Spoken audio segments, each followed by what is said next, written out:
Dan aturan sangat jelas. Dan itu sangat memanusiakan manusia. Masya Allah. Nah, itulah kehidupan dunia. Selalu ada aturan main. Selalu ada batasan-batasan. Jadi tidak ada di dunia ini yang kebebasan sebebas-bebasnya. Justru yang paling enak adalah kita hidup dalam batasan-batasan yang kita menyerah, tunduk dengan batasan-batasan itu karena kita meyakini dan memahami itulah jalan yang terbaik yang Tuhan Allah berikan kepada kita. Maka diresponnya dengan iman. Walaupun pada saat yang sama, manusia diberikan kebebasan untuk melakukan apa saja. Anda, kita semua diberikan kebebasan mau menjadi seseorang yang buruk seburuk-buruknya, tanpa batasan, tanpa apapun saja, silakan. Tetapi kita tidak bisa mengendalikan konsekuensinya, akibatnya, dampaknya. Tapi di dunia ini orang banyak memiliki aturan sendiri-sendiri. Dalam istilah Al-Quran, A'udzubillahi minasyaitonirrajim, afara'aita man ittakhadha ilahahu hawahu. Ada orang yang memang menjadikan dirinya sebagai Tuhan. Bebas, bebas-bebasnya. Apalagi sekarang ya. Dunia luar biasa, begitu luar biasa manusia menuhankan ide gagasannya. Ya paling sederhana, karena Piala Dunia ini sedang trending bagaimana LGBT betul-betul dipropagandakan, betul-betul dikampanyekan, diberikan dana triliunan untuk mengusung ide gagasan terkait dengan LGBT. Dan kampanye ini dipaksakan, diintimidasikan, diintervensikan kepada orang lain. Itu luar biasa. Nah, kita memahami bahwa dalam permainan ada aturan.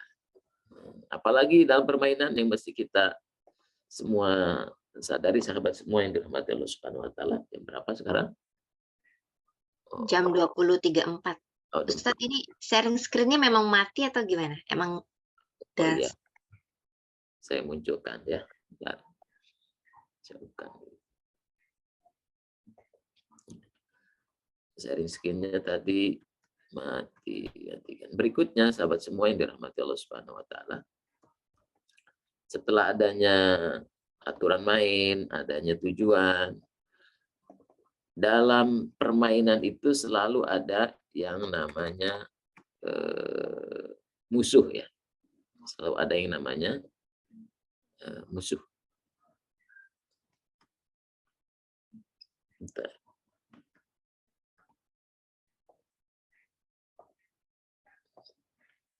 Dan permainan semuanya ada musuh.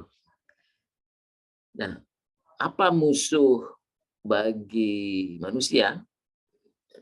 Musuh bagi manusia itu udah jelas berulang kali dalam Al-Quran.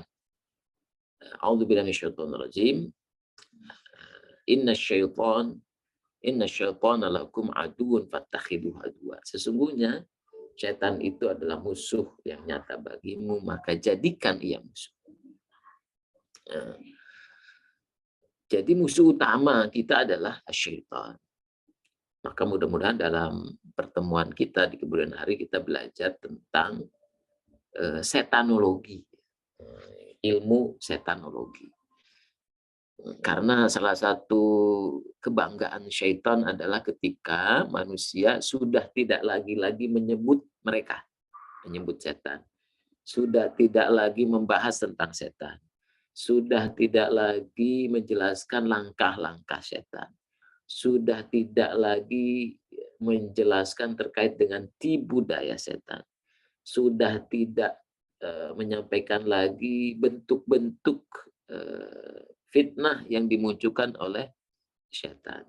Sudah tidak lagi membahas apa yang Allah berikan, apa yang Allah batasi kepada setan. Jadi terkait dengan setanologi ini manusia lupa, tiap hari sibuk dengan urusan keduniaannya, lupa bahwa ada setan yang setiap saat mengalir dalam darah mereka, ingin menggelincirkan manusia dari kehidupan dan kebahagiaan di dunia dan di akhirat. Dan itu musuh nyata bagi kita. Dalam permainan semalam ada Maroko melawan Prancis, ya selalu ada musuh. Ada Argentina lawan Kroasia, nanti berhadapan Prancis dengan selalu ada musuh. Itu yang terjadi, dan syaitan ini akan memiliki kekuatan, seakan-akan memiliki kekuatan. Padahal kekuatan dan tipu daya setan itu lemah ketika manusia dikuasai oleh ego hawa nafsunya. Ketika manusia dikuasai oleh ego. Jadi yang paling membuat manusia itu marah-marah, kecewa, kesal, nggak terima, malu, dan lain sebagainya, karena ia dikuasai oleh ego hawa nafsunya. Nafsu amarah, inna nafsala ammaratum bisu. Sesungguhnya jiwa manusia itu nggak terima. Jadi hawa nafsu itu, amarah itu ketika seseorang nggak nerima dengan kejadian yang terjadi pada dirinya. Nggak terima bahwa saya diperlakukan seperti ini sama orang lain. Nggak terima saya nggak mendapatkan apa yang seharusnya menjadi haknya menurut dia. Pokoknya ketidakpuasan terhadap apapun yang terjadi kepada kita, yang sudah terjadi pada kita, itulah bentuk wujud dari ego nafsu kita. Kira-kira hari ini apa yang Anda tidak sukai, hari ini apa yang membuat Anda marah, gitu kan? Apa hari ini yang membuat Anda kecewa, apa hari ini yang membuat Anda kesal. Nah, itulah wujud dari hawa nafsu manusia yang membuat dia tidak nyaman. Bahkan ketidakpuasan hawa nafsu ini berjalan bertumpuk-tumpuk, terakumulasi. Maka boleh jadi ada di sini yang kecewa karena dulu, mohon maaf, boleh jadi pernah pacaran, pernah dikhianati, ada yang pernah ditinggalkan, ada yang boleh jadi pernah disakiti secara batin maupun secara fisik. Nah, ini nggak diterima oleh hawa nafsunya. Dia marah, dia kesal, dia menyimpan kekecewaan, menyimpan dendam, dan inilah hal-hal yang membuat setan itu dengan mudah menggelincirkan manusia. Ini membuat setan mampu menggelincirkan manusia karena ada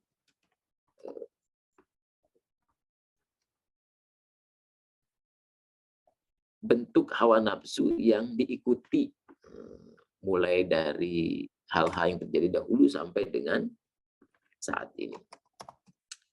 Nah, sahabat semua yang dirahmati Allah Subhanahu wa taala, inilah permainan dunia. Ada tujuan, ada teman. Yang berikutnya, oke.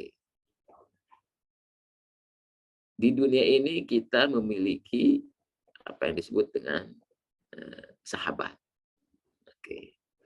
Dan di Al-Quran dijelaskan bahwa sahabat bagi kita, oke, teman sesungguhnya itu adalah orang-orang yang bertakwa, orang yang beriman.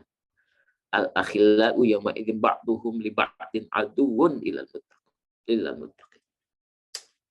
Nanti di teman setia hari ini di dunia ini ada orang yang teman dekat, selfie bareng, bestie ya. Kalau istilah sekarang bestie. Di dunia ini nantinya di akhirat nanti saling mencaci, saling membuli, berpisah. Ilal muttaqun, kecuali orang yang bertakwa. Maka beruntung bagi sahabat-sahabat yang memiliki komunitas orang-orang yang eh, bertakwa kepada Allah Subhanahu wa taala. Hidup hati-hati, waspada menjalani kehidupan ini. Beruntung. Maka kalau punya teman yang bertakwa, pegang erat, jangan sampai hilang, yang mengingatkan kita tadi kepada tujuan, kepada aturan main, kepada hati-hati terhadap musuh nyata kita. Nah, itu yang paling utama. Dalam permainan ada teman, satu permainan bola ada 11, kesebelasan ada permainan. Maka jangan salah memilih teman. Berikutnya dalam kehidupan itu ada saksi. Masya Allah, ada saksi. Di Zoom kali ini, hari Jumat ini jadi saksi, waktu jadi saksi. Tempat Anda duduk saat ini, mendengarkan dengan berbagai macam yang Anda lakukan, itu akan menjadi saksi. Malaikat Raqib Atid menjadi saksi. Kitab catatan amal Anda akan menjadi saksi. Kitab induk semua amalan manusia akan jadi saksi. Para malaikat Allah akan jadi saksi. Rasul Muhammad SAW jadi saksi. Orang-orang beriman jadi saksi. Masya Allah. Dan dalam permainan itu, apalagi di Piala Dunia ya, tiketnya aja 50 juta ya. Tiketnya 50 juta, Masya Allah, luar biasa. Makanya pemenang Piala Dunia dapat hadiah di atas 600 miliar mereka. Ada saksinya. Dan berikutnya dalam permainan itu ada hakimnya. Dan itu selalu diulang dalam Al-Quran surat At-Tin. Alaihissallahu biahkamil hakimin. Bukankah Allah sebaik-baiknya hakim? Jadi kalau kita mencari keadilan seadil-adilnya di dunia ini memang perkara yang teramat sulit. Adil dalam konteks manusia adalah adil yang sifatnya sesuai dengan aturan hukum berlaku, dan itu pun bisa jadi tidak bisa diwujudkan dalam kehidupan dunia ini. Maka bagi orang beriman, dia memegang teguh ayat ini, alaihissallahu biahkamil hakim. Bukankah Allah hakim sebaik-baiknya? Kalau di Piala Dunia ada yang namanya Hakimi ya, pemain Maroko. Ashraf Hakimi. Jadi itulah kehidupan dunia ini kalau kita berkaca kepada Piala Dunia ya. Ada tujuannya, ada aturan mainnya, ada wasitnya, oke. Udah jelas timbangannya. Di dunia juga sama, ada musuhnya, ada temannya, ada saksinya, ada hakimnya. Nah, ini pada pertemuan kita hari ini, insya Allah mudah-mudahan di Jumat yang barokah, pertemuan ini Allah berkahi. Jadi sahabat semua, silakan kalau ada yang berbagi, bertanya. Selamat bermain-main di dunia. Jadi asik aja di dunia itu. Jadi nikmati permainan dunia. Wa mal hayatud dunya illa lahun wa la'ib. Lihatlah pemain bola luar biasa kerja kerasnya, luar biasa latihannya. Jadi walaupun permainan dan senda gurau itu kita lakukan dengan kesungguhan luar biasa. Tetapi tetap ketika kita ada dalam tujuan kepada Allah, aturan mainnya sesuai sunnah Rasulullah, kita tahu teman kita, kita waspada terhadap musuh kita menyadari ada saksi yang tiap hari mencatat aktivitas kita. Allah yang menjadi hakim, ada juga wasit yang menjadi penengah. Maka oleh karena itu, dengan kesadaran seperti ini, kita menikmati permainan di dunia ini. Permainan berkeluarga adalah permainan. Berbisnis, permainan. Berpolitik, permainan. Main-main, permainan. Semuanya permainan. Ada tujuan itu. Yang paling penting, walladzina jahadu fina lanahdiyannahum subulana wa innallaha lamuhsin. Kita memaksimalkan jihad mujahadah dalam setiap permainan yang kita geluti. Oke, terima kasih. Jazakumullah khairan katsira. Silahkan, masih ada waktu sampai jam 9 kalau ada yang ingin bertanya. Ini ada pertanyaan Ustaz. Saya bantu bacakan ya. Ya, Assalamualaikum warahmatullahi wabarakatuh. Saya bantu bacakan Ustaz. Assalamualaikum Ya, warahmatullahi wabarakatuh. Saya merasa orang merendahkan saya dan melihat mereka berkelompok menjauhi saya tanpa saya tahu sebabnya. Bagaimana tips melegakan hati? Nih, permainan nih padahal nih. Ayo silakan Ustaz. jadi itulah salah satu namanya azon, namanya prasangka. Nah, di Al-Quran selalu diulang, inna zonna la yughni minal haqqi syai'a. Inna zonna la yughni minal haqqi syai'a. Sesungguhnya prasangka itu jauh dari kebenaran. Nah, kenapa itu terjadi? Oke, kenapa orang tuh senang berprasangka? Maka dalam hadis, inna zon akdzabul hadis. Sesungguhnya prasangka itu sedusta-dustanya perkataan. Jadi seringkali orang itu kalau sudah ilfil, ya, kalau sudah mengalami trauma, maka dia akan mudah banget berprasangka sama orang. Mudah banget. Kalau ada orang yang pernah disakiti, ditinggalkan, katakanlah hubungan laki-laki perempuan, maka ketika dia membangun hubungan kembali, yang pertama muncul adalah prasangka. Jangan-jangan nanti saya disakiti lagi. Jangan-jangan nanti saya ditinggalkan lagi. Kenapa itu terjadi? Karena memang dia fokus kepada dirinya. Dirinya yang ingin tidak dikecewakan. Dirinya yang ingin diperhatikan. Dirinya ingin dihargai. Jadi hawa nafsu itu selalu fokus kepada dirinya. Dihargai, nggak mau dikecewakan. Maka oleh karena itu, akibatnya adalah ia akhirnya menjadi fokus kepada orang lain. Jadi dia itu fokus kepada apa kata orang, dia fokus kepada apa perilaku orang terhadap dirinya, ia fokus kepada sikap orang kepada dirinya. Jadi tiap hari yang ia layani, yang ia ladeni adalah sikap, perilaku, ucapan orang lain. Kamu bohong ya? Kenapa? Karena dia selalu fokus kepada orang lain. Padahal sesungguhnya yang terjadi adalah dia menyelimuti focusing kepada dirinya sendiri tadi, yang ingin diperhatikan, yang ingin dipuji, yang ingin dihargai, yang ingin dihormati itu, dan punya pengalaman buruk, tidak dihargai, tidak dihormati, tidak diperhatikan, direndahkan, dan lain sebagainya, sehingga dia akhirnya fokus kepada orang lain. Nah, gimana caranya?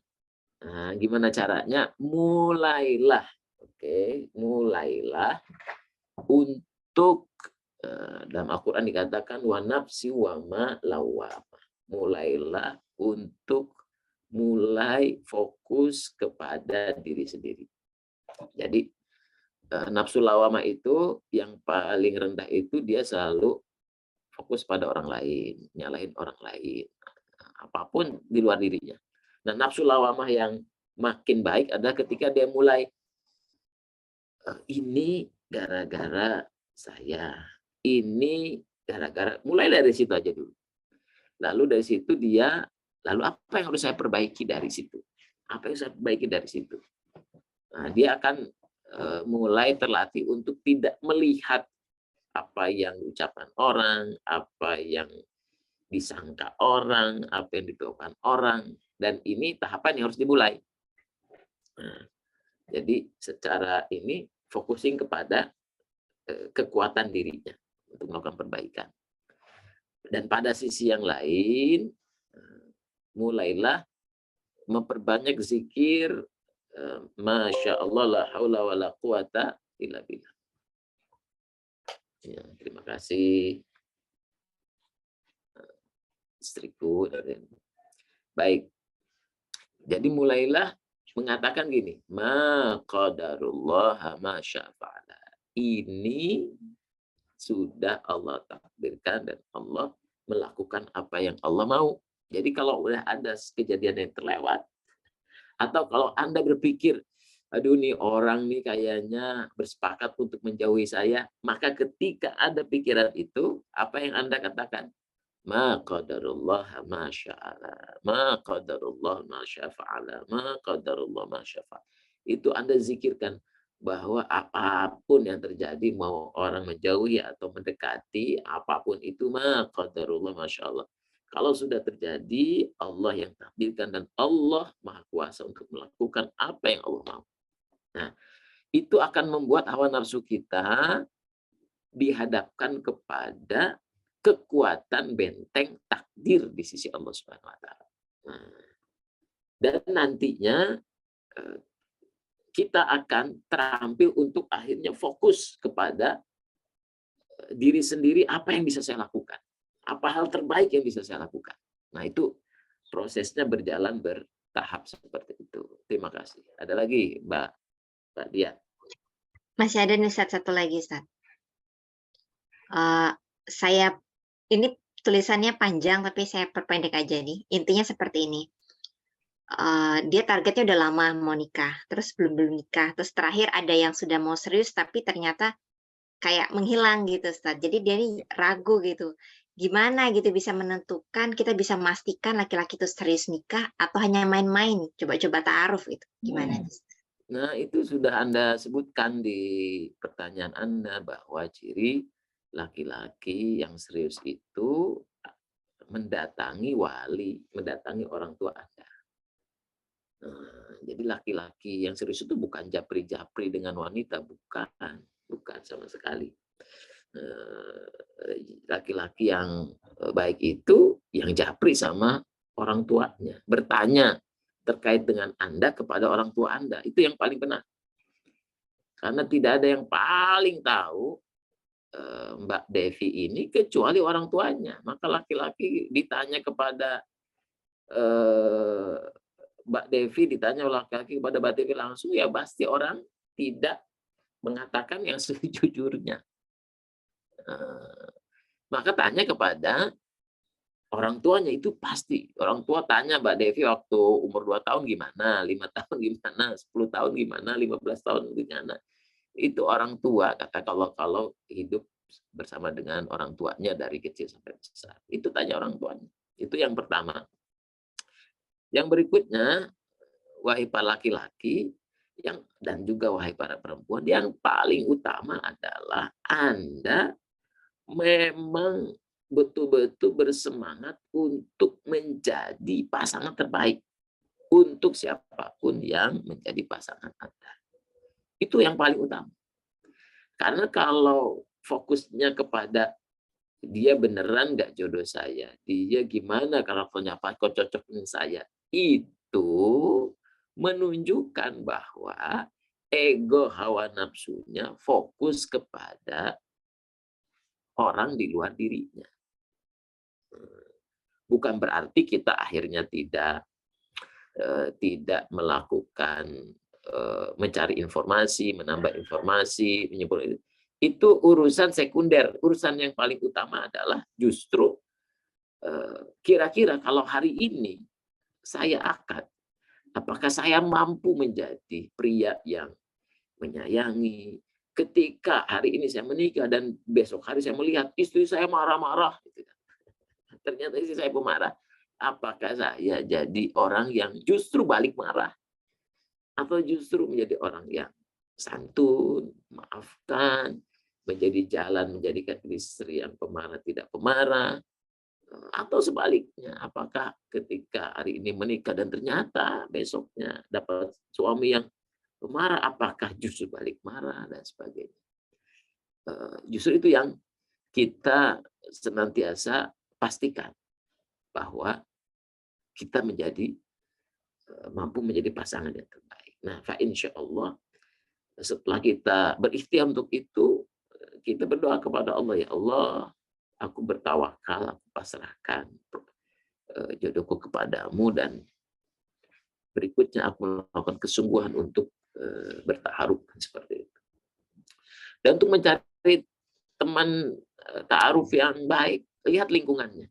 Maka tanya ibu bapaknya, tanya teman dekatnya yang sudah lama berhubungan dengan dia, tanya orang sekelilingnya. Dan boleh jadi lelaki atau perempuan yang baik akan menyodorkan kepada calonnya, nih, tanya guru saya SMP, ini guru saya SMA, ini teman saya kuliah. Anda tanya ke mereka tentang saya. Nah, itu jauh lebih baik dibanding misalkan saya menjelaskan tentang diri saya. Lebih baik biarkanlah teman SMA saya, SMP saya, guru saya, orang tua saya yang menjelaskan tentang siapa itu Haris Sanusi, sehingga kan mendapatkan informasi, dibanding saya menjelaskan saya ini lelaki yang penuh kasih sayang, lelaki yang mampu memulai dan sebagainya. Rata-rata kan seperti itu. Tanya aja orang sekelilingnya. Kenapa? Karena manusia itu paling tidak menerima kalau dikoreksi sama orang lain. Manusia itu paling nggak mau nerima dikoreksi sama orang lain. Demikian, wallahu a'lam bil muradi. Jazakumullah Ustadz. Sudah habis nih pertanyaan Ustadz. Ada Baik. lagi? Waktunya Atau sudah ada lagi? Waktu habis juga udah juga, habis ya. 2 menit kita. Oke, mungkin kita tutup aja Ustadz kalau gitu ya Ustadz ya. Ya, baik sahabat semua, ini kajian perdana, kita saling berbagi nasihat, berbagi ilmu, dan juga dipersilakan bagi teman-teman untuk berbagi ilmu dan nasihat di forum ini. Ini forum buat kita semua, tawasabil haq wa tawasabil sabar. Dan mudah-mudahan apapun posisi kita saat ini, yang pasti kita sama-sama berjalan menuju Allah Subhanahu wa taala di tengah dosa-dosa maksiat yang ada pada diri kita, dan juga kemuliaan dan kemurahan Allah yang memberikan kita kesempatan untuk berbuat baik, untuk taat kepadanya. Di hari Jumat berbanyak salawat kepada Rasul Sallallahu Alaihi Wasallam yang merindukan sahabat-sahabat semua. Tidak ada yang lebih dirindukan sahabat oleh Rasul Sallallahu Alaihi Wasallam kecuali Anda semua yang ada di majelis ini. Karena Rasul Sallallahu Alaihi Wasallam menyampaikannya kepada para sahabat, mereka yang tidak pernah melihatku, tidak pernah menyaksikanku, tetapi mereka beriman kepadaku. Nah, Masya Allah. Allahumma sholli wa sallim ala sayyidina Muhammad wa ala alihi ajma'in. Terima kasih. Jazakumullah khairan katsiran. Assalamualaikum warahmatullahi wabarakatuh. Waalaikumsalam warahmatullahi wabarakatuh.